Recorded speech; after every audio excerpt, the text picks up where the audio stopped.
Health and Human Services and Aging Committee to order. Can we have a roll call, please?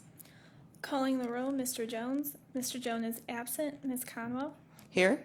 Ms. Brown. Here. Mr. Schron. Mr. Schron is absent. Mr. Miller. Here. We have a quorum. All right, and I would like to make a motion to excuse Chairman Jones. Is there a second? All in favor say aye. Aye. Hopefully you've had a minute to approve the minutes and look over the minutes. Is there a motion to approve the minutes from the January 6th meeting? Second. All right, all in favor say aye. Aye. Minutes are approved for the January 6th meeting. We do have someone that signed in for public comment related to the agenda, and we have a hefty agenda, so 3 minutes, please. Ms. Reverend Pinckney Butts.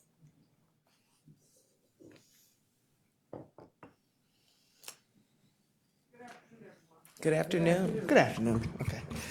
Real quickly, for Resolution 2016-20, I wanted to just remind us that homelessness is a transitional process. It is not meant to be a permanent condition. And I'm asking you, if I know you're doing everything you can to end this horrible tragedy of homelessness.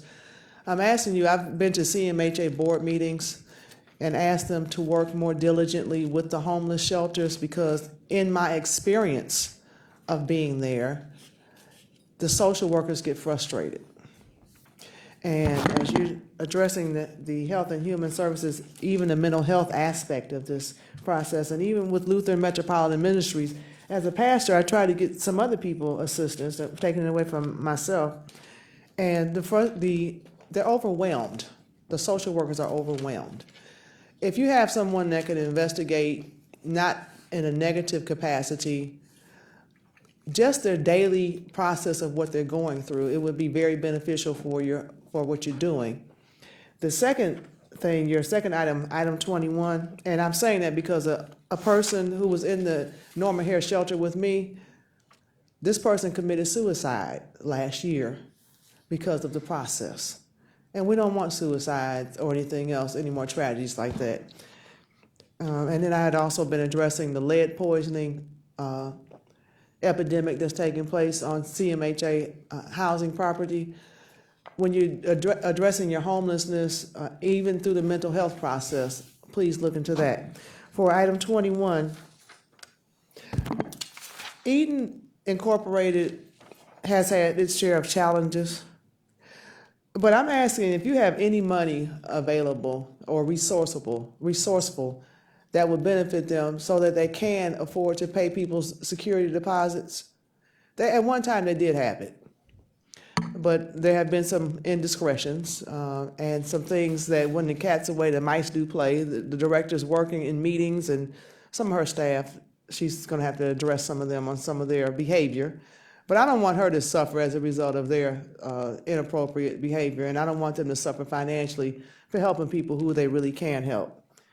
And for the Ohio Means Job, the 22 in that list of services that you have there, in the conclusion of my 3 minutes, and I'm coming back for non-agenda items, I'm asking you to also review the actual people who are getting employed. I met a person in my travels, and I showed him a list of people that supposedly hire convicted felons. He said, that's a farce. Please look into that, because there's people posting jobs that are available that they're not really hiring for, and we don't want our county or our city or our state or our country to be deemed as untruthful. Thank you. Thank you. Matters referred to the committee. Chrissy, if you could read the first item into the record, please. Resolution 2016-0020, authorizing amendments to contracts with various providers for emergency shelter services at various locations in Cleveland for the period 1/1/2013 through 12/31/2016 for additional funds for the contracts, providers, and amounts as listed on the agenda. All right, and who is here to, good morning. Good afternoon. Good afternoon. Council, committee members, and let me see if I can can never do this. It's not coming up. So, let's see. Oh, there we go. Okay, there we go. Good afternoon, and thank you very much for this opportunity to discuss these contract amendments. The first is our 2016-20, which covers emergency shelter services for single adults in our community. So the services that are provided through these contracts include access to shelter on a 24/7 basis, 365 days a year. Residents of the shelters receive meals, breakfast and dinners, and for those who are in the building during the day, lunches. They have, and this covers the single adult men and the single adult women. They have access to showers and laundry.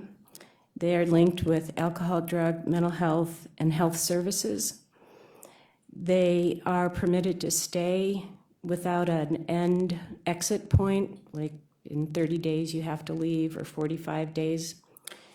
They are provided storage for their belongings. Eligible clients are referred for permanent supportive housing and linked with housing and support services. In our shelter system, no one is turned away, regardless of whether they are under the influence, whether they are non-compliant with medications. We don't turn people away who have been discharged from a hospital, except under certain circumstances. It's an exit strategy for people coming out of prison, and it's also a major safety net for youth being discharged from foster care and the youth criminal justice system. In addition, because no one is turned away, when a shelter facility is full, there's overflow shelter that's provided. In 2015, this slide looks at the number of people, unduplicated clients that were served at 2100 Lakeside and at the Norma Hare Women's Shelter. There were 3,249 men and 954 women. The average length of stay for people who left for men was 20 days and 57 days for the women. The average length of stay for people who never or didn't leave was 90 days for the men and 206 days for the women.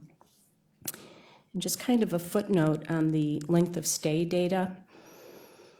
Because we are required to collect data through a system that's mandated by HUD, the Department of Housing and Urban Development, the system itself is not equipped to really report out on things like episodes. Excuse me. So for example, for the single men, where their average length of stay may be 20 days, what that doesn't tell you is that that individual had multiple stays throughout the year. So if you added up all their stays, you know, the total length of stay for that individual might be, you know, like 250 days, but in increments of 3 days, 4 days, 8 days, 15 days. Do you know what I mean? So that's really a problem with the data system and something that we've been trying to work through, and all the communities are kind of frustrated with that because it presents an inaccurate picture of client length of stay for the single adults. You don't really have that problem with families because families tend to go to a shelter and stay in the shelter until they move to permanent housing. Then we have race and age, and I think it's interesting that that there's a larger percentage of young women who are in Norma Hare than there are. Well, the young men we've tried to redirect to the VOA shelter so that they're not at 2100, and that may be why that is. In general, the 18 to 24-year-old single adult population represents about 10% of the total adult population. So if there's approximately 4,000 single adults, about 10% over a course of a year fall within that 18 to 24-year-old age cohort.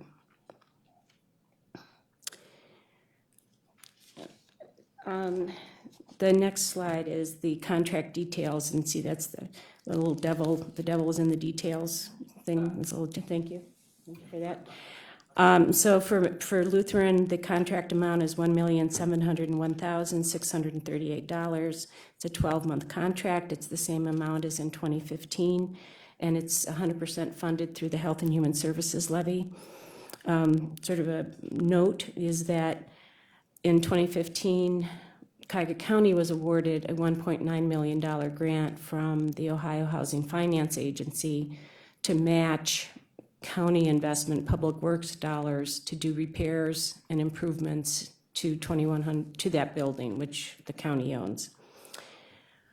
Frontline service, the contract amount is $1,419,034. It's a 12-month contract. It includes a $325,750 increase from 2015. Thank you very, very much to County Council. And this is 100% funded from the Health and Human Services levy.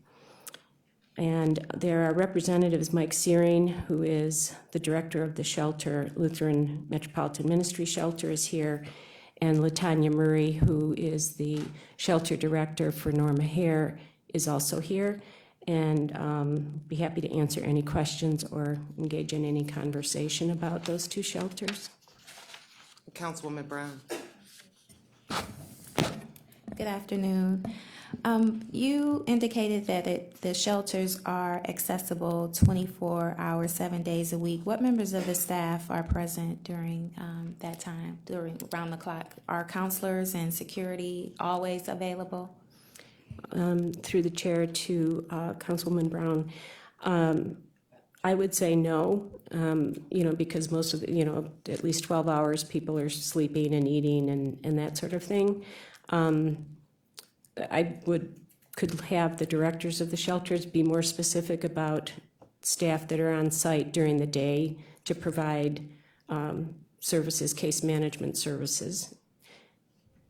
Maybe we can talk about that a little bit more. One of the other questions that I wanted to know is, with people being able to come, is they're in and out 24/7? So if they come at 2 o'clock in the morning, they can access the shelter. Is that what I am to understand by?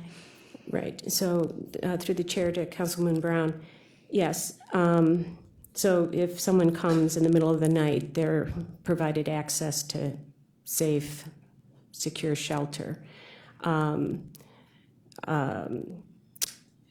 They may not get a bed at that point, but they are able to come into shelter and provided a place to be.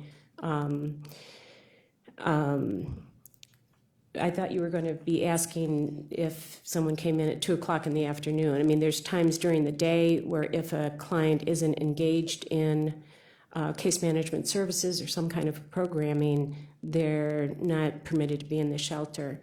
But, and that's for the men and the women. But in general, if you are looking to have emergency shelter in the night, you're accepted. And LaTanya Murray has stepped up to answer this question. I just wanted to answer your first question specifically. So, and Ruth did say we really have case management during the day, but at the women's shelter, part of what we want to do with the increase that we received is hire some case managers that will be working into the evening. So we do have staff 24/7, but they're primarily the monitors of the shelter. But I have supervisory staff all 24/7, and except for vacations. But the supervisors are available. I'm available on call. The shelter manager is available on call. If there's an emergency, we'll have to come in. And during the night, if anyone comes in, we do an intake, a brief intake at the shelter, and then refer them to coordinated intake in the morning for a thorough intake. So, and then assessment, and that way, that's where the housing plan is developed, and we'll support that process. Thank you. You're Miss Murray. Latanya Murray, Ms. yes, Murray, I from appreciate- Frontline Service. I really appreciate that, because that was one of the concerns that was brought to our attention as a council, is just how people are transitioned when they come in the evening, and then that cross-population where you might have someone who is inebriated that may become disruptive to the people that are already there. And so it does bring me a level of comfort to know that you'll be using these funds to add caseworkers during the evening, because that has been something that has been brought to our attention. So I'm very Yeah, and we don't turn anyone away, as Ruth mentioned, because of inebriation. What we do is try to support them through that process, and we have areas where we'll try to have people go that are a little more quiet, and so that's how we basically handle the process. No, But some of that just comes with the territory, but again, it does, I am happy to learn that is where Yeah, the dollars will also be applied. Now, and back to Ms. Gillette, the funding that you said the OHFA provided repairs to for the men's shelter, was any of that funding allocated or utilized for the women's shelter? So, through the chair to Councilwoman Brown, the Ohio Housing Finance Agency identified funding statewide that they called Capital Funding to End Homelessness Initiative. And so, nonprofits and governments were permitted to apply for the funding. You had to own the building. And so Emerald Eden owns the women's shelter. Okay. And they did apply, and they did receive $600,000. And there's like very significant improvements that are being made with those dollars. And then they're matching, it's a match, so that answers your question. So Yep. the 1.9 million had to go to 2,100. Okay, that's it for me. Thank you, Ms. Murray and Ms. Gillette. Sure, you're welcome. Councilman Miller. Good afternoon. Good afternoon. Besides the evening shift counselors, what other things are expected to be done using the additional money that the county council provided? I'll let LaTanya answer that in detail, but essentially, through the chair to Councilman Miller, additional staff are being hired, both during the day and in the evening. So. we have, at the women's shelter, we pretty much have been, I think, understaffed and overwhelmed for quite a while.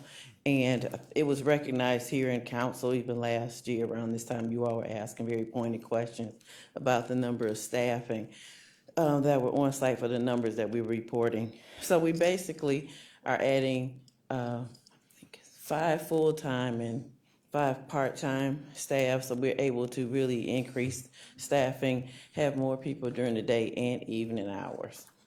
Okay. As well as offer, I also have, will be providing bus tickets, which we didn't have an opportunity to do, also for people who are really out trying to get employment or looking for housing or something. Okay.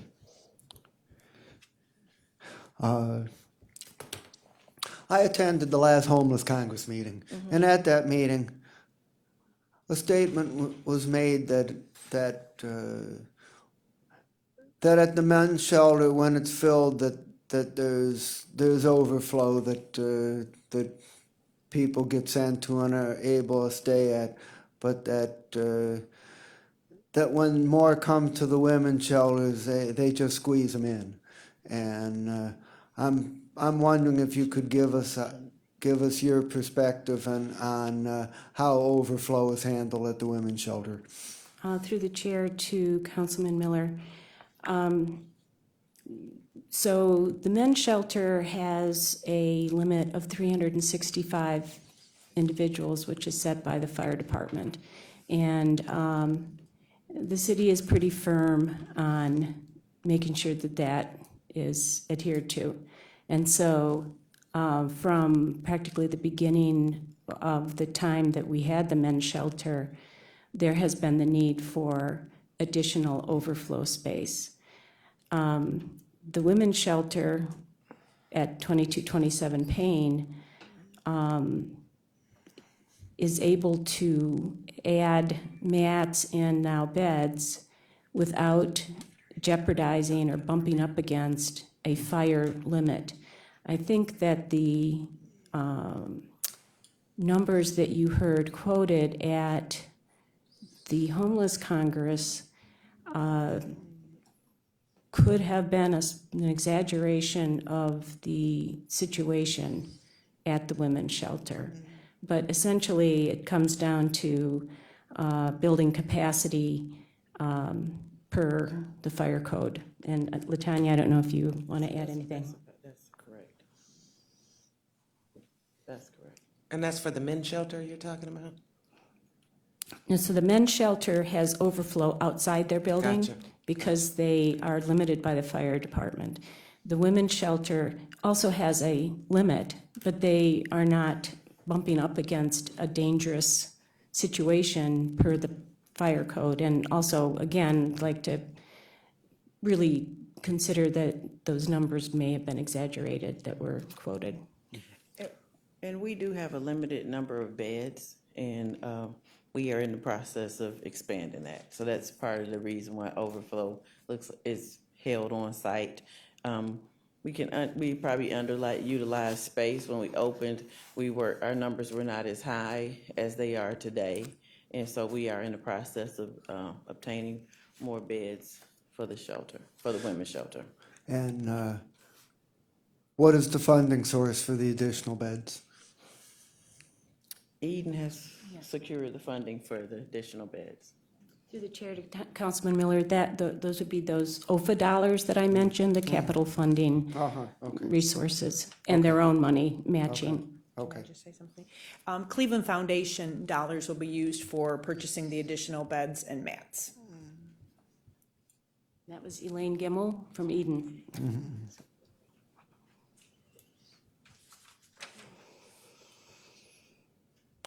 Okay, thank you. You're welcome. Do they have, I'm going back to your slide, Director, the first page where it had the 24/7. Do they have to participate in the referral services that you have listed here? What happens if a client or individual doesn't want to participate in the referral services? To the chair, no one is required to access services. They're continually offered to, there's a serious effort to engage people in services that would benefit them. Okay. And how is it handled if a person refuses services or linkages that will help them live independently? I mean, I know you said they continue to offer it because it's a mixture of individuals at the Women's Center, some that want to move toward independence and move out, and then you have some for a number of various reasons that need that comfort, need that socialization, needs that permanence there. So what do we do for those individuals? To the chair, I think we're trying to figure that out. I think with the additional staff, particularly at the women's shelter, I guess I feel as if those folks who continually refuse housing, to say to them, well, okay, that's it, you have to leave, it doesn't seem to make sense to me, particularly if they're refusing because of their disability, their mental health issues. But on the other hand, I just feel like we have to keep looking, see best practice, see if there's some other ways that we can reach people. Is there a dialogue currently going on between the Adams Board or mental, I always say Adams Board because they're the umbrella for mental health, dialogues in regards to that? We know that's an issue. So are we addressing that? Do we have a group that is brainstorming and thinking about how we can work better with those individuals? Because I'm sure you have data that reflects who are the individuals that are continually want to stay. So just wondering if we have that going on, that dialogue. Can I? Yeah. So, just to address that, at Frontline, we do have a contract with the Adams Board, and our COO is in conversation about those efforts. We have an outreach programs, and we are engaging our other teams to try to come in and engage individuals who we believe are just resistant for various reasons. So we are making those connections and those efforts. We also have partnership with Care Alliance, and they come in, so it could be various reasons. But we also have people in shelter who have no documented disability or mental health concerns who are still pretty persistent in being there for quite a while, like over a year or so. We're still continuing to try to engage them, as Ruth indicated, and continue to explore what the barriers are, what their concerns are, and seeing what we can do to assist. Have we reached out to other states that might have the same problem and asked them what they are working on? In my research, I have not seen too many places that don't have a length of stay. So I'll continue to look and see what else we probably can do. But permanent supportive housing first models have been very successful in with special populations. So we do apply that and use that here. That'll be definitely one of the questions we can talk about with the city of Cleveland, Ruth, how we can formalize and work on just that issue there. And number 3, do we track, I'm on your page 2 slide, do we track what happens? I know you were speaking about the data, and our data is not up to par, but do we track what happens to individuals that don't return to the shelters? I know you were saying that with the data system, they could stay at the beginning of the year and come back in between at various times, and we're not on that continuum very well, but I was just wondering if somebody comes in, whether it's due to domestic violence or something, and they leave, are they reporting back to let us know? To the chair, every client who receives a shelter entry also receives an exit in the HMIS system. Unfortunately, in the adult system, because of the numbers of people, oftentimes people exit without telling anybody where they're going. You know, if they're going to permanent housing, usually or if they're going to transitional housing, you know, that all is a referral within the system. But oftentimes people exit to unknown. So we assume that as long as they don't come back to shelter, that it was a positive exit. Okay, because they are one of our vulnerable citizens, and a lot of things could happen. So I was just maybe we could talk about how we can do some better, I don't know, linkages amongst the ladies and the males and the individuals, some kind of check-in type, whoever we see that they're actually socializing with at the shelters. They might, when they leave, they are adults. They don't have to talk to us about it, but maybe we can, in the case management sessions, this is for a safety matter for you, just to make sure, that you're safe and that something didn't happen to you and that we care, So we could talk about that too. I'm highlighting my little notes. Number 4 I'm on your page 3 slide where you talk about the contract details. Just was wondering, is the Homeless Congress aware of these details? Sometimes we get feedback that we're not putting in enough money or something is happening. So do they know, has it been explained to them that, our HHS levy dollars and how much goes to help fund just the housing portion and the, To the chair, information is shared on a regular basis with the Office of Homeless Services Advisory Board. Brian Davis is on the Office of Homeless Services Advisory Board. I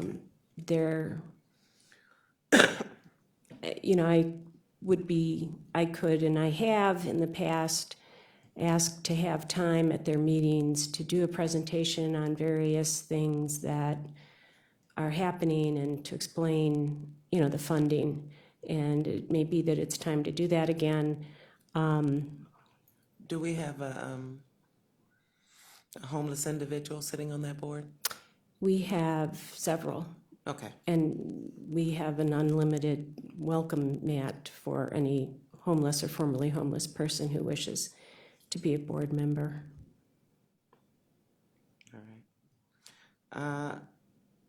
Just if you could give us a little brief update of where we are on the additional bids and when that will be completed. To the chair, I'd like to ask Elaine Gimmel to come up because I think she has the most current information on that. We had to order the beds, and it's a 10-week delivery, although they're trying to rush it, so the latest they should be in is beginning of March. Okay, and the build out that needed to occur? We have replaced the east and west roofing. We have replaced the HVAC system, the hot water tanks. We've done the parking lot and exterior items. So we're working right now on the bathroom renovations. We're doing the basement bathroom and laundry facility first. Then we'll go to the first floor to redo that bathroom, and then the second floor as well. Okay. So we should have all of those repairs as well finished by the end of March. And what about and I should have been more specific, the build out in regards to the, where the new beds will be set up? Right, so we have not finished the build out in the basement. We are working on the second floor area. We were adding, I think, 6 bunks in the one area where there was a sink and some cabinets. So those are the main areas where we have to do build outs, but the other areas, I don't think we had to do much movement of any of the beds because there was space there for those. Right. We were gonna use the bottom, that room where they were storing the belongings, they were gonna turn that into a space for beds too. Right. Okay, so. And then the second floor as well, there were a few dorms that we were adding to. Okay. But that should all be done by the time the beds come in. Councilman Miller? On that point, what's the projected capacity when the work is completed? There will be 18 additional bunk beds, which will be an additional 36 beds. And that would bring the total to what So number? the total right now is 130, so that would be 165? 66. Sorry, because 18 is 36. So, yeah. 166. Yep, 166. Okay. All right.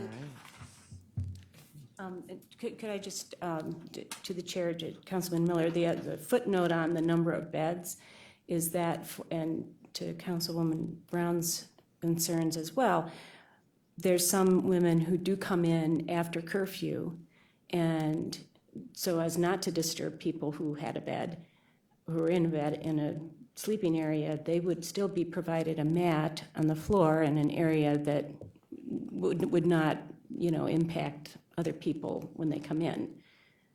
Do you know what I mean? I do, and how many people could be accommodated in that fashion?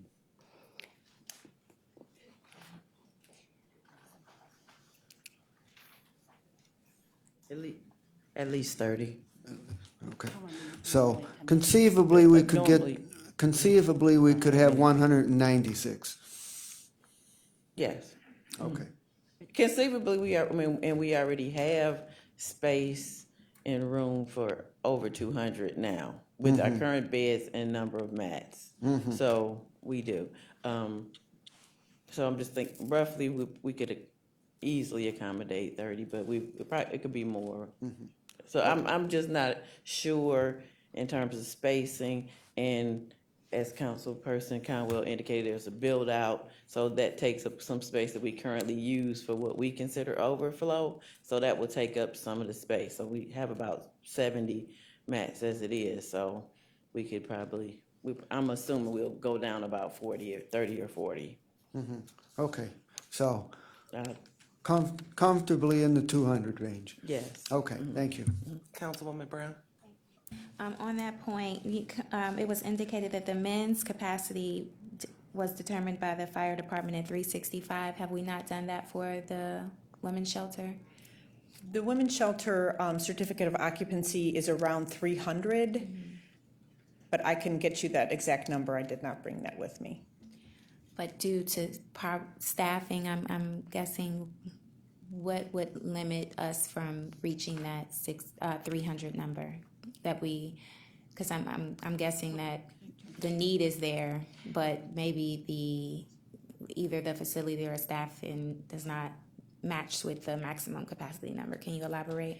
I think that also includes the office space, so it's kind of square footage. So I don't think that if we have, 300 people sleeping there, I don't think based on the, the dining room and kitchen areas and the office space and that really it could accommodate 300 sleeping there. I think it's more, just based on the square footage. So I think if we had 300, that would be overcrowded.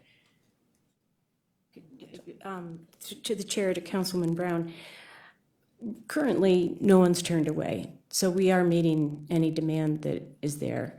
On the other hand, and I really regret using the home mat for the shelter. I mean, essentially, this is an emergent, we want to move from the perception that you can live in a shelter to this is an emergency safety net response.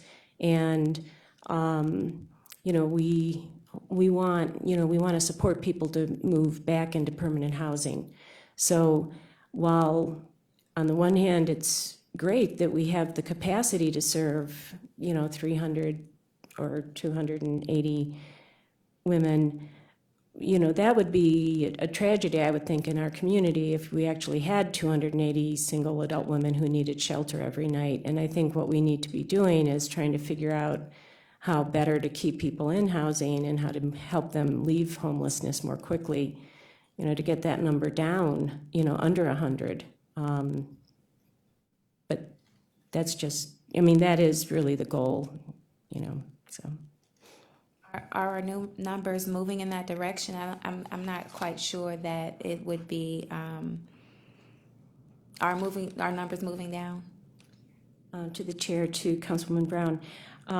No, they've been moving up, but again, it's less that there are so many more newly homeless persons and more that people are staying longer because we don't have any incentives right now for people to leave. We don't have any requirements that if you have income that you apply that income to rent, or that if you are offered housing X number of times that you accept the housing, or, so I think now that we have been able to hire additional staff, that Frontline will hire additional staff, they've already plotted out some very specific strategies to sort of look at the subpopulations that are there. So there's a cohort of older women, 50 and above.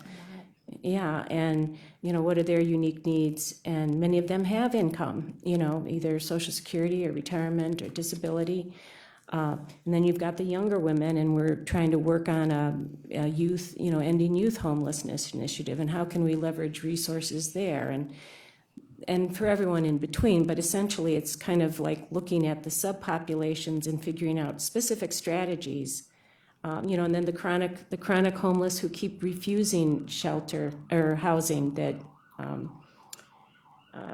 Councilwoman Conwell brought up. What are, beyond the ongoing engagement, are there other things we could be doing to help people access permanent supportive housing who qualify for it? That's something that we as the county, I think, will continue to look at, and it speaks to Reverend Pinckney Butt's point about the program that I guess was once available for security deposits. Do you think something like that could help bridge the gap between the transition from homelessness to permanency? To the chair, to Councilwoman Brown, in 2015, in November, our community submitted an application to HUD, and in that application, we included new projects that were specifically rapid rehousing assistance for single adults, which we've not had for a number of years. And if that is funded, then we would be able to provide a security deposit and several months' rent to single adults, which would help them move out of shelter more quickly, the way we are able to assist families. So, fingers crossed on that one. Most definitely. Well, thank you. I'll continue to applaud your efforts in trying to resolve the issues of homelessness, and just think that you should be continuously acknowledged for the service that you provide. So thank you so much. Thank you. I just want to come back to one point, Councilwoman Brown's point, the caseworkers and counselors that are being added, the 5 full-time and 5 part-time, is that just for the female shelter, or is that a combination for both men and female?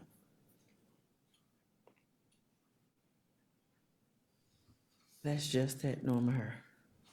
And that, I mean, we should have 3 to 4 case managers additional. That was just support staff, just the, so I have 5 actual support staff for the shelter, and full-time, part-time. And I'm trying to work a way to do 3 case managers. That'll be 3 to 4. So that's aside from what you all are funding, so. All right, well, Councilman Miller. Did the existing funding under these contracts end at the end of 2015? Through the chair to Councilman Miller. No, I amended for time during 2015, and am now adding the money because I couldn't do, Understood, okay. So,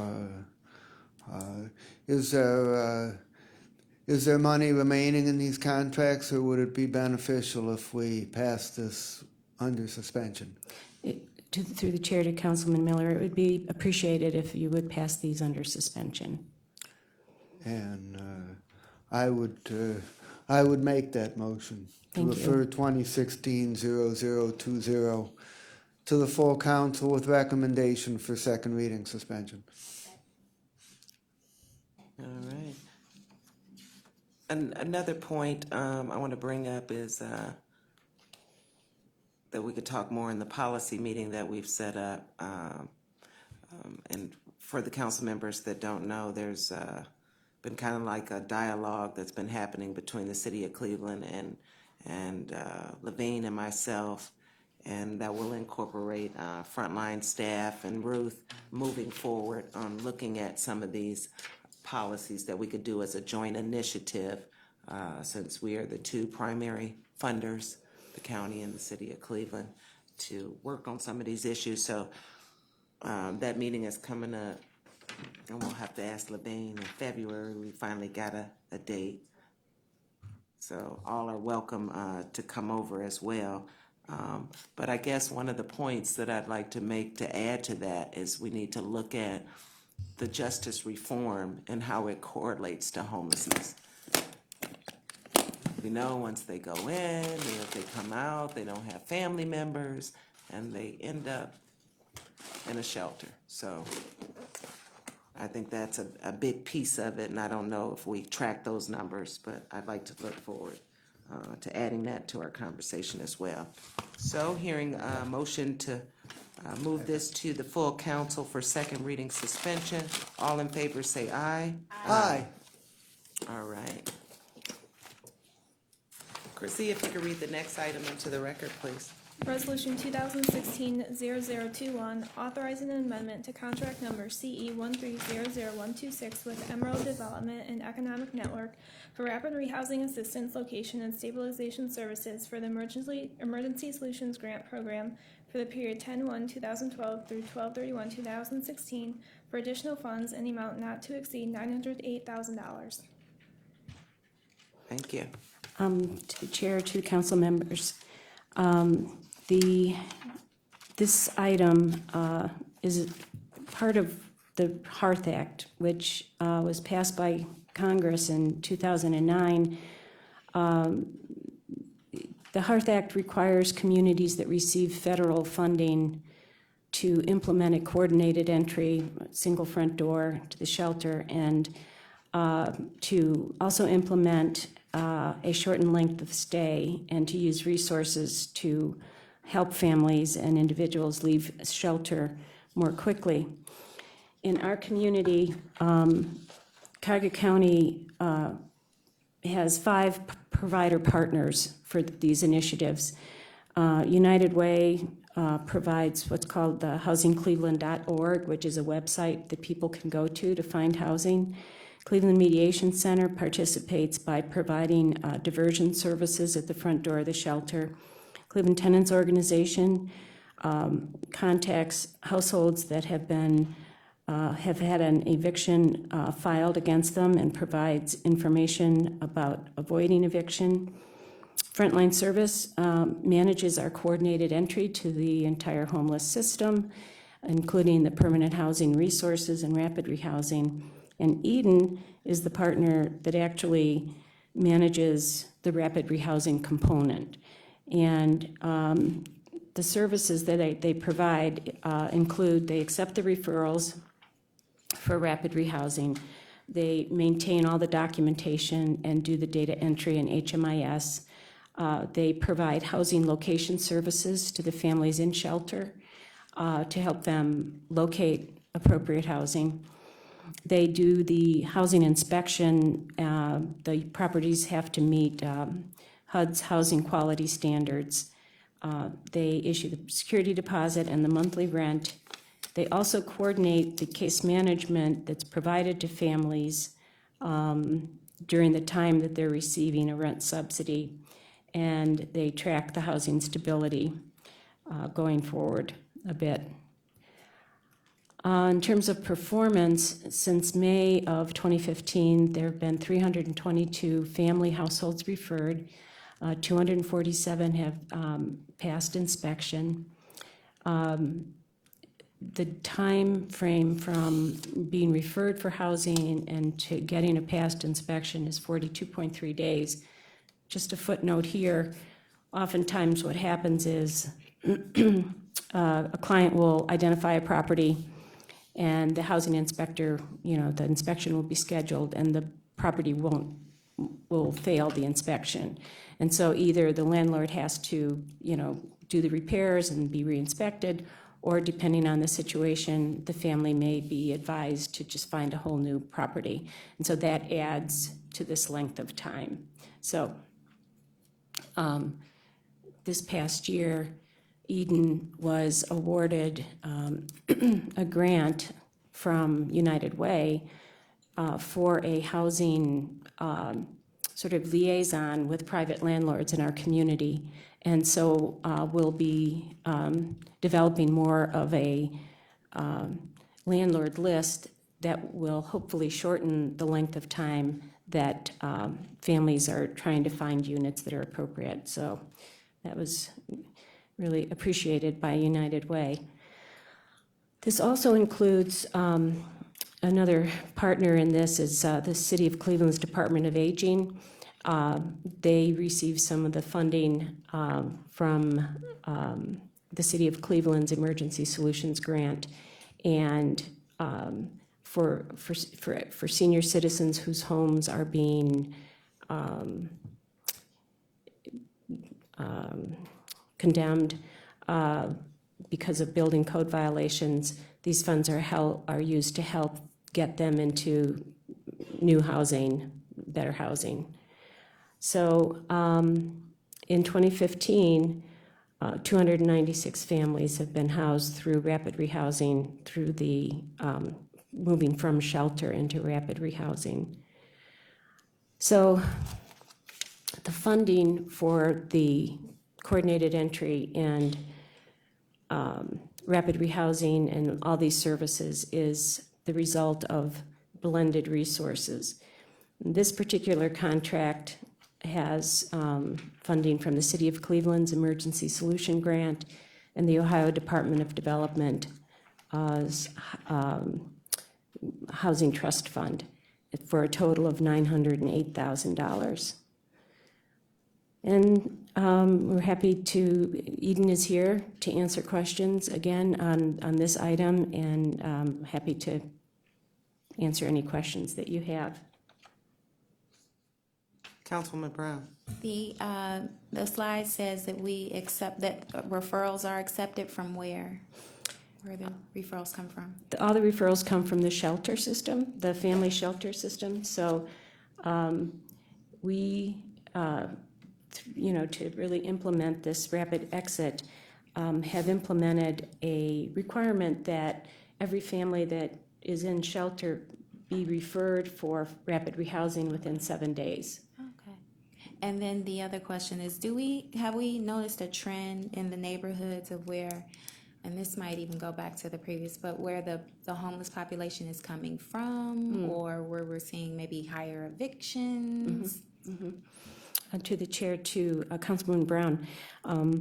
It's very interesting you would bring that up, because at one point all the research was like, oh, let's figure out where the families are coming from, and we'll concentrate resources there around prevention. And the city of New York had a big initiative around that. And I think it was they tracked where the families were coming from into their own shelter system. We tried to do that here a little bit a couple years ago, and found that a lot of the families were coming from sort of the Broadway area, central area. But we haven't really pursued that because we don't have resources to do prevention. I mean, and that's also a HUD thing. We only really have resources to serve people that are literally homeless.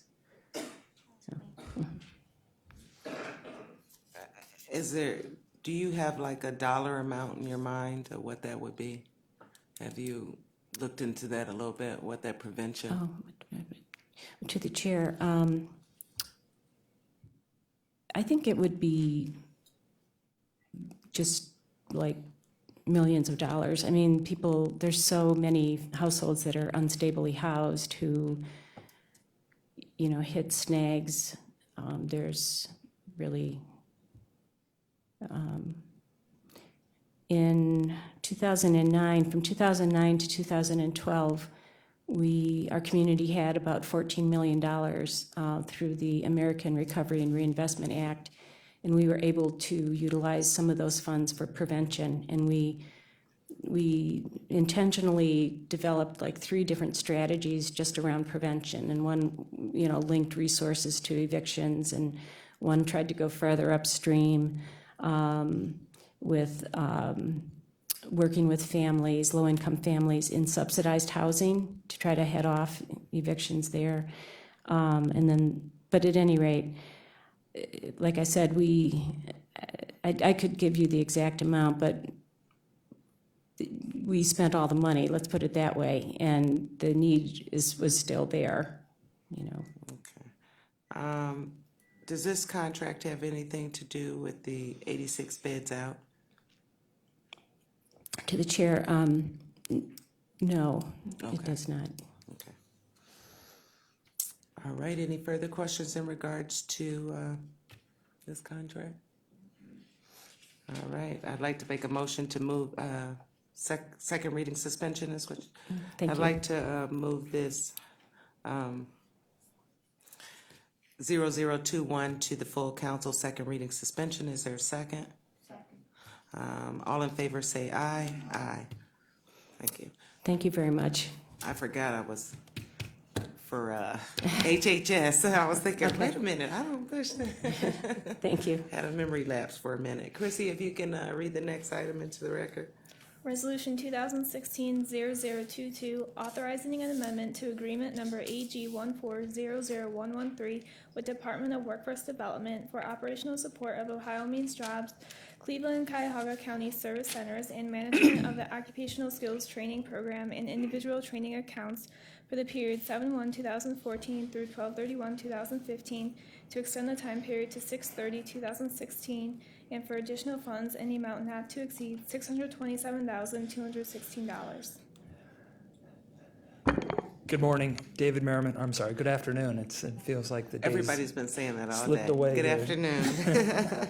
David Merriman, Cuyahoga Job and Family Services. I'm here on behalf of my staff. We have an interagency agreement amendment before this committee today. We are requesting a 6-month extension of our agreement with Ohio Means Jobs, Cleveland, Cuyahoga County, as well as the organization, the Department of Workforce Development. A bit of background as well as the specifics of our request. As you know, Cuyahoga County is a partner with the City of Cleveland to manage the Ohio Means Jobs Center.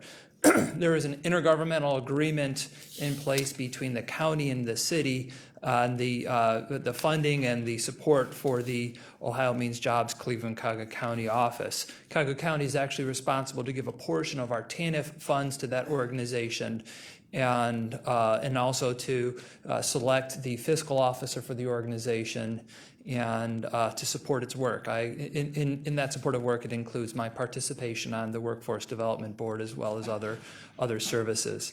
The county is in fact the Department of Workforce Development. So this is a sister agency to Cuyahoga Job and Family Services.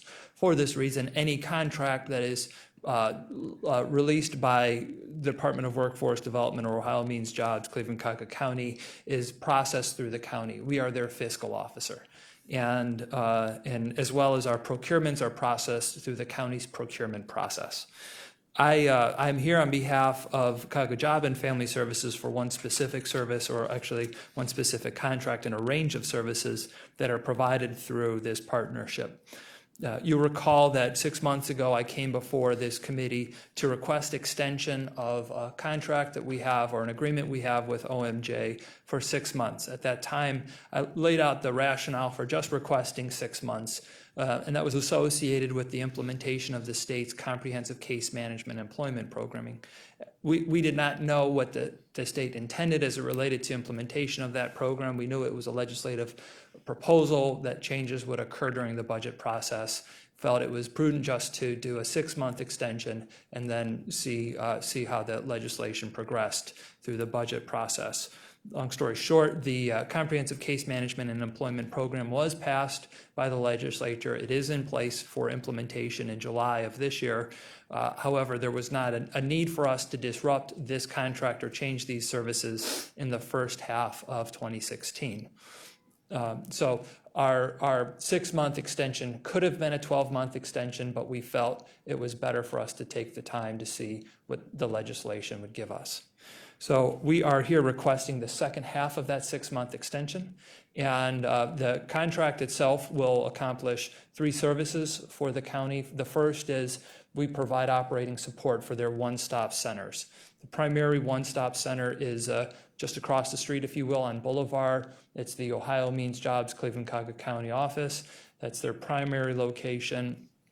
Part of our TANF funds support the operation of that facility, the lease as well as the contracted staff. There are also one-stop centers that are located in Brook Park Road and in 2 of our neighborhood family service centers. So the one-stop centers are supported out of TANF funds and our intergovernmental agreement. The 2 other services that are supported out of this contract are individual training accounts and the applicant job readiness program. Individual training accounts, or ITAs, are training opportunities that we offer to recipients of cash assistance. Generally, you hear about them as TANF or OWF recipients.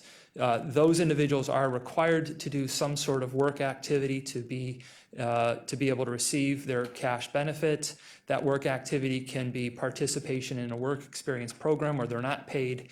Some are actually in paid employment but making so little money that they are still eligible for assistance. Others are in education and or job training programs. This is that last option. This is the job training program. Instead of managing a host of services and contracts with training providers, we collaborate with Ohio Means Jobs. They have this same function on behalf of the state. They have the resources from the federal government to offer training accounts available to their participants. And we felt it's a more efficient and effective manner to integrate and to coordinate our individual training accounts with them. They do the work of vetting the programs to ensure that they are connected to in-demand jobs, as well as that they're supporting positions that have an actual open availability in this community. For example, we don't want to have training accounts that will not lead to a job in our community. And that they also have MOUs with all of the training account providers that spell out what services will be provided. In this way, we're accessing their portfolio of training programs, and our clients are sent to them and when eligible, and when they meet the prerequisites for those programs, they're able to receive training. The last component of this contract is the Applicant Job Readiness Program. AJR, if you will, is a required, well, not quite a required, a recommended program of the state of Ohio that we offer, and we refer every new cash application recipient to Ohio Means Jobs to do an orientation. And this orientation is a classroom experience. The individuals are served at the Ohio Means Jobs Center. It's a 5-day program. During that 5-day program, they receive some soft skills development curriculum. They are assisted in doing a resume, learning about the workforce development system that exists in this community. If the referred individuals don't show up, we're given the option to not enroll them in our program. And in that manner, this is in a way it outlines the expectations for participation in our program. No longer can an individual come to Cuyahoga Job and Family Services and expect to receive cash assistance if they are not going to be participating in some program. If they can't make it through the 5 days, we don't enroll them, and we take the opportunity to find out what's going on with them when they come back to us and say, I didn't complete it. Are these for single? Are we talking about single cash recipients? These are families. Okay. These are for families. So there has to be a child in the home. These are not child-only cases, I think is probably what you're referring to, where there's a family member that's caring for a child that's either in the custody of the county or is a guardianship program. So these are most likely the mother or father that has a small child and has not exhausted their 36 months. So at the end of the AJR program, at the end of the 5-day program, Ohio Means Jobs does an assessment of the participant, and if they look like they are ready to be placed immediately, they keep them for an extra 5 days and immediately try to locate a job placement for them. If during the end of that 5-day period or the second week, they still have not found a job for them, they're referred back to our organization, and they begin to receive the same services that other cash recipients receive. Again, individual training accounts, work experience program, job search, job readiness programs. So there are, let me just summarize, there are 3 things that we're doing through this program. We are supporting the operation of the one-stop centers. We are providing cash recipients with the training and education they need to be able to apply for a job and get a job. And lastly, we are accomplishing an orientation that has the dual impact of both spelling out expectations for services as well as linking certain clients to immediate job opportunities. I'd be happy to answer any questions on these programs. There's probably so many. Councilman Miller, did you have any? No. Councilwoman Brown? Thank you. You mentioned supporting the one-stop centers, and you said that two of these are in neighborhood centers. Which That's right. neighborhood centers? Southgate and West Shore. Oh, how are we faring with those facilities? We are still in the planning phase on the transition. We don't have a plan that we've released yet. We have actually gone through and found the vacancy in the remaining NFSCs as well as other human service buildings. What we're doing is we're creating a plan that will provide a range of options for staff as well as for programs. So I don't have the plan here before me, and I think we're still a little bit away from having the final version of the plan available for comment. Are we still looking at if my memory serves me correct, the leases expire in May, specifically for Southgate. So is that the anticipated exit date? To the councilman, the lease does expire in May. And, at this point, we, we either have to be in a position to leave or to request a little bit of extra time if that's needed. And that's part of what we're looking at with our consideration of options. Okay, that's that. Thank you, Madam Chair. To Mr. Merriman, this contract amount for $627,000, is it to my understanding that what came out of the legislation from downstate is that we take this amount and put it to these three? Councilman, it is a little more complicated than that. And so what we heard from the state is the comprehensive case management and employment programming will be new money coming to us. It is not a reallocation of our dollars. I don't know that it's that simple, because in the money that's to come to the county, some part of it is actually the money that's used to fund the summer youth employment program. So to me, those are existing dollars. And so we're still working with the state. They've only given us preliminary allocations. The rules are just available now for a final round of public comment.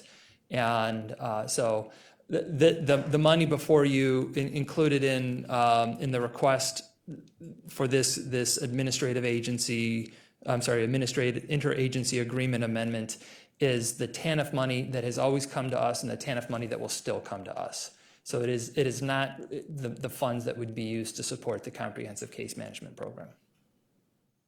Okay, so, because that's where I was confused a little bit, the TANF dollars, are they kind of telling us that the dollars that we already receive need to go into these? We have selected the county in co-authoring and agreeing to the interagency agreement with the city of Cleveland, have committed to provide the Ohio Means Jobs Cuyahoga County office with a portion of our TANF funds for its operations. Okay, a portion of this. Yes, not all of I it. think it's something like 2% of our overall TANF dollars. Okay, and when you talk about Ohio Means Jobs, if we release our TANF dollars, 2% to Ohio Means Jobs, who does the oversight to make sure that they're utilizing that correctly? So again, it's a county department. They are one of our agencies, and so the Department of Workforce Development is within the Economic Development Group, and so Jay Bhattacharya is the fiscal officer, and she's a county employee. So in this way, there is an element that this is an intra-agency process. So to the second part of your question of who is responsible for ensuring that the funds are used correctly, we only send them referrals of individuals that we've already deemed eligible for either TANF or food assistance. Madam Chair. Councilman Miller? What will be the relationship between this program and the new workforce development program being initiated by the executive with our support? To the councilman, it's a very good question. I think we are actually going to be looking to have our relationship with Ohio Means Jobs continue to evolve really across all levels. The county is under an interagency agreement where we're going to share a portion of our TANF dollars for the operation of that center. The Comprehensive Case Management Employment Program actually requires that the youth WIOA dollars continue to be processed through the Workforce Development Board. And so that system will stay intact, and I think that's an important kind of consideration. Our clients, be they TANF, Cuyahoga Works, Comprehensive Case Management and Employment Programming, should have access to all resources available in the community. So if a client of Cuyahoga Works needs access to the one-stop center, wants to go and simply look for a job, they will be able to do that, and we will be supporting the job board, both the physical and the computerized job board that's available. So that's one way that they would be able to access it. Another way that they would be able to access, we have these individual training accounts, And comprehensive case management and employment programming does include TANF recipients, and so some of them may be able to get additional training, education, certification through one of these ITAs. A lot of that depends on the individual. It depends on their interest, depends on their basic skills, and whether or not they need remedial education. And then lastly, we are working with the state and OMJ to figure out how enrollment and recruitment into the CCMEP program will work. That program is designed to serve youth that are 16 to 24. That means individuals that are older than 24 will still need to be served by the system. So we still do expect there to be the need for the orientation, the individual training accounts for individuals that aren't picked up by CCMEP. As it relates to Cuyahoga Works, we're still fine-tuning who we want our specific target population to be for that program. Clearly, there are a number of resources coming into this community to serve youth. Much of our discussion has been how do we serve non-youth, and so that's where we want to try to be as equitable as possible and create opportunities for community members throughout the kind of spectrum of need and age. All right, just wanted to follow up. Where's my notes? Okay, when you talked about the third possibility or the third, the AJR, Yes. I didn't catch what that acronym was stands for, but the AJR, are those new recipients? Not necessarily. So applicant job readiness is a program where individuals that have been determined to be eligible are referred to that program. The reason I say it's not necessarily new, some of them may be returning to us. Not everybody exhausts the full 36 months of benefits. Some will come on for 2, 3, 4, 5 months, get employment, or find another resource. They will leave eligibility and they'll leave the program for a period. They may come back to us in 4 or 5 months. That individual may get AGR twice. They may get it the initial time that they signed up as well as the second time. Any new person coming into us that isn't exempt from the program should be referred to AJR. Exemptions are things like if an individual is pregnant, somebody that's been working, has always worked, has a job, but their job does not offer paternity leave. And so, or maternity leave, sorry. And so that individual may come on, receive cash assistance during the prenatal period, a period of the their prenatal time, as well as for their postpartum period. That individual will not necessarily be sent to AGR because they're expecting to go back to work and they don't expect to use the benefit beyond that postpartum period. So not everybody's referred into that program, just individuals that are expecting to continue to need the benefit of our other programs and services. Okay, so maybe not new applicants, but when is the timeline that we're going to start rolling this out? Well, this program has been going for several years. The state suggested it to us as a way for us to improve our performance on work participation.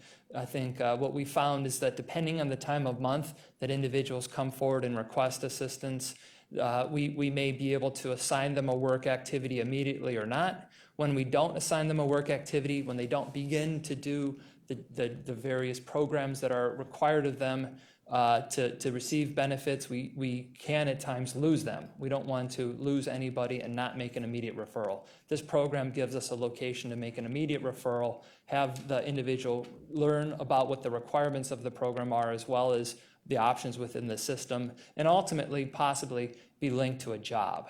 So we've been doing this now for several years, and I can tell you that some people have gotten jobs out of the program. Some people have also decided this is quite a lot of there are expectations to get this benefit, and maybe it's not something I want to do at this time. So what you're telling us is that for a couple of years now, individuals that need cash help have come in, and we've kind of told them to go to Ohio Means Jobs for the first 5 days. Yes. and work on this, and then if nothing is found in those 5 days, come back to us and we'll give you some, we'll try to give you some cash We refer them to Ohio Means Jobs and the AJR program. At that point, they've already gone through the eligibility process. Their application is prepared. If they don't complete the 5-day program, we don't start their benefits. It's a condition of their benefits that they have to complete it. If they do complete it, then we credit the time that they began in the applicant job readiness program. So we essentially begin their benefits the day that they're sent over to OMJ. And in this way, families that aren't ready to do all the follow-up that's required of them to receive the benefit, they don't start accumulating hours. They don't kind of move into, they're not referred into a program. If they can't make it to AJR as required, then they're probably going to have some barriers to going into any of the other programs we refer to them, and there's going to be a high likelihood we're going to end up sanctioning them.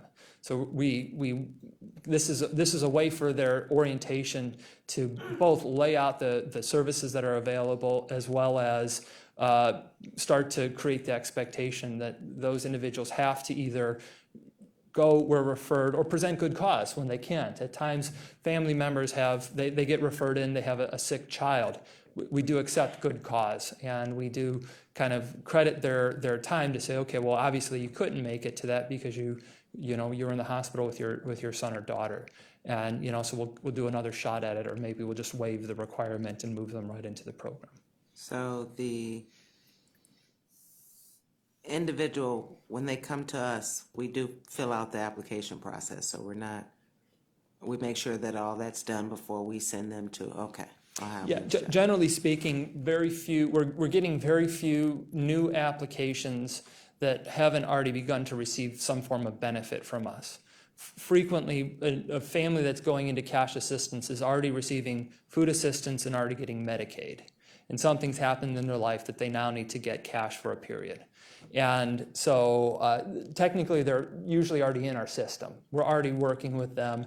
What they have done is they've gone to their eligibility specialists and said, this condition happened, this thing happened, maybe they're pregnant, maybe they lost their job, they need to get some sort of temporary assistance. At that time, we already have much of their information. We get the additional eligibility materials that we need. We approve them for the benefit. Our next step is actually to immediately refer them to childcare. If they are going to get cash, they have a child.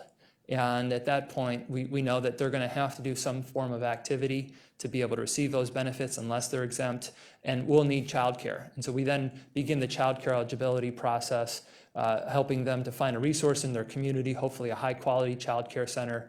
Once they have childcare, we then refer them to the AJR so that they can begin to get the work activities that are required of them. Okay, so this contract will just extend from now to June, and we're hoping that by July 2016, the state will have given us a little bit more directive.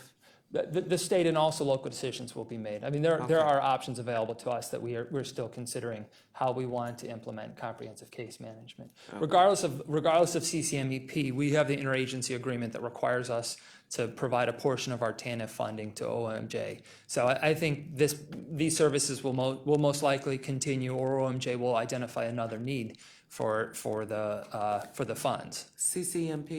CCMEP, Comprehensive Case Management Employment Program. Okay. My apologies. I know I'm full of acronyms. I am. I apologize. That's okay. Any other questions? Since we're behind January, I'm assuming that you need the second reading suspension? So this is a sister agency. I think they know that we're good for the funds. And I don't think we should ask for second reading suspension unless it's an emergency. So I'd leave it to your discretion, but I don't feel the need to ask for that. So we can have this go 3 readings. Since it's Councilman Jones, he usually does second reading suspension. I'm going to try to stick with his mantra. I would usually do 3. So I'd like to make a motion for 0022 to second reading suspension. Is there a second? All right, moved and seconded. All in favor say aye. Aye. Any further questions? Any further statements? Thank you. Thank you. Any miscellaneous business? Okay. Any other public comment? Yes, Madam Chair, we have 3 people signed in. All right. First, Reverend Pinckney Butts. She's having a conversation. Can we move to the next one? And we have Miss Lou. All right, Miss Lou.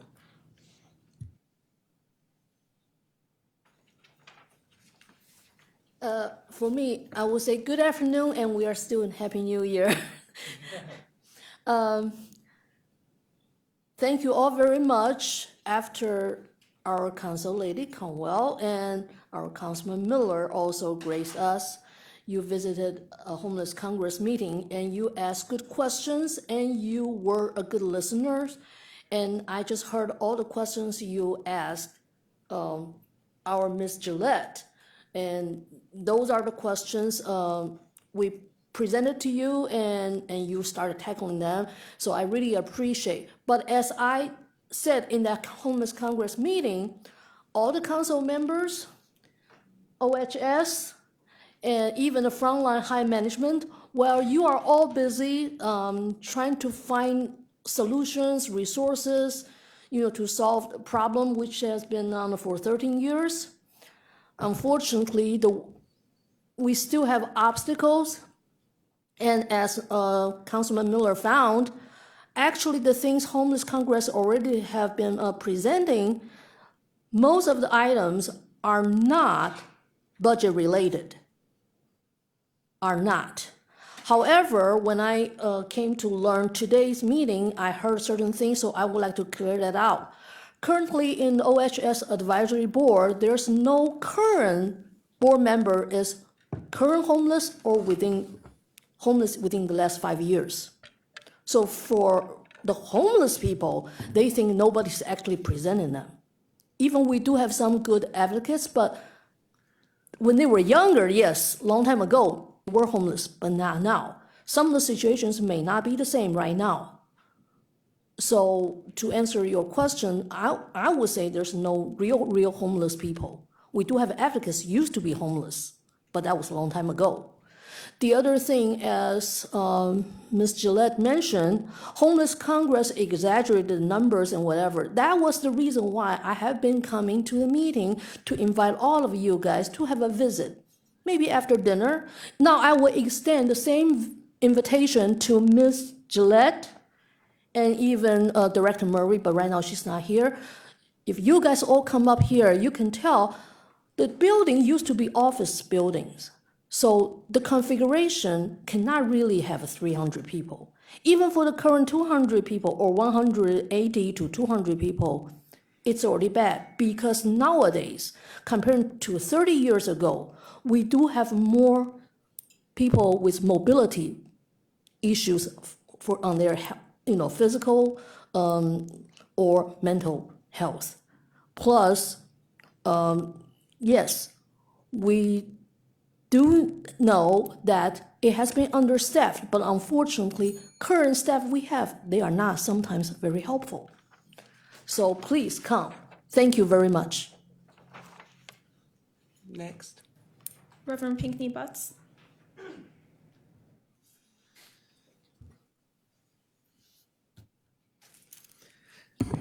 I'd like to respond before I tell you what else I wanted to talk about, to some of what's been said. First of all, I would like Councilwoman Conwell, I would like for us to also make emphasis on the fact that homelessness is not always a result of mental illness or disability, physical disabilities. I'm not taking away from the situations and the incapacitated people who are in those categories. But the Word of God says it's better to be on a rooftop than in a house with a brawler. Some folks don't want to be in certain conditions, and there are other circumstances that that implement homelessness. So I don't want us to be so thrown off as to making it appear as if it's I'm just homeless because I don't know how to think for myself. That's not true at all. The second thing is, I really love the way David Merriman, I know I bring to you some things and complaints about people, but one of the best people that you do have in your administration is David Merriman. He works really hard. He's thorough and he's respectful and he's professional. And I do want to give you that today. One of the things I wanted to come to you in reference to today, Health and Human Services, when I think of that, I think of the family, Once again, I'm going to reiterate that. And giving honor, first of all, to my Lord and Savior, Jesus Christ, is the author and finisher of my faith. I can't go any further without doing that. I want to say that as I'm in the political and the religious arenas that work hand in hand together, Councilwoman Conwell, I have been so frustrated with the mere fact of how our seniors are cared for. They work 30, 40, even some don't even want to retire, because when they say they've retired, they end up in maybe a nursing home, if that, or in a place with a bed and maybe a TV and medications, as if they didn't know what to think. And they're the ones that brought us to where we are. I want something done about that. And I want something done about just the mere fact of how they're tossed in the wind. We have a responsibility as children of God to care for our elders and our widows and our orphans. And I don't like the way our seniors are cared for. And it's not any negligence on your behalf, council members, because you come here on a regular. You're here and you are available to the public. So anybody who has resources and concerns, there is no excuse. The Word of God also says they are without excuse. There's no reason why their needs are not met and they are so disrespected. Some have come up with the phrase child first. Last I knew, parents were first in order to get the children here. And I want us to go a little deeper, a lot further, and much higher and deeper depths to address our seniors. I love them and I appreciate them. Thank you very much. Chrissy, you said there was 3? Yeah, Mr. William Tarter. Good afternoon, Madam Chair and council members. William Tarter from the Center for Community Solutions, Public Policy Associate and Community Advocacy. I wanted to speak with you briefly today to let you know that last week we conducted a forum at the Parma Library concerning Healthy Ohio, which is the state Medicaid program. They are the state of Ohio is proposing changes to the way that people are signing up to receive their Medicaid benefits. And they are proposing the creation of health savings accounts. The creation of these health savings accounts, we have some concerns with at CCS because if people do not pay into those accounts or if they don't make enough money, they risk losing access to their Medicaid benefits, and that's a big concern to us. Essentially, the state of Ohio has to get a waiver to the federal government in order to get this Medicaid program authorized. And we held a forum last week at the Parma Library just to educate people about the Healthy Ohio program. And we had over 45 people in attendance, and it was a very educational seminar, and a lot of folks wanted additional information from that. It was conducted by the president of the Center for Community Solutions, John Corlett.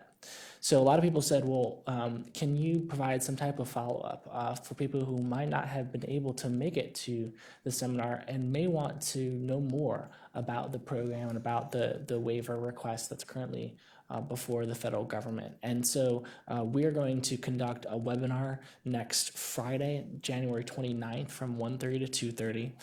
It'll be conducted by the Director of Public Policy, John Honick, who is based in Columbus. And it is our hope that people will sign on to the webinar. It's free of charge, of course, and learn more about the proposed plan, as well as the impact that it could have on the administrative cost and, frankly, the complexity of the program. So I wanted to put that in your hearing. It's on our website at communitysolutions.com. On the right-hand side, you'll see the link for registration. It says, join us for a webinar on Ohio's pending Healthy Ohio 1115 Medicaid webinar, where you can sign up. And if you would please let your constituents know, or any stakeholders that you know who would be interested, we would love to have you to join us on that day. What date was that again? It's January 29th from 1:30 until 2:30. and communitysolutions.com, and then on the far right-hand side, you'll see the link. Councilman? I'm gonna give away, yeah. Thank you. Okay, thank you. Thank you. Ms. Levine, are you still in the room? All right, if you can just add that to the council's website. Great minds think alike. And then that way it'll be on, hopefully the administration as well. Mr. Kraus will add that, and anybody that visits Cuyahoga, One Cuyahoga or our website will get that information. Since there's nothing else holding us, the meeting is adjourned.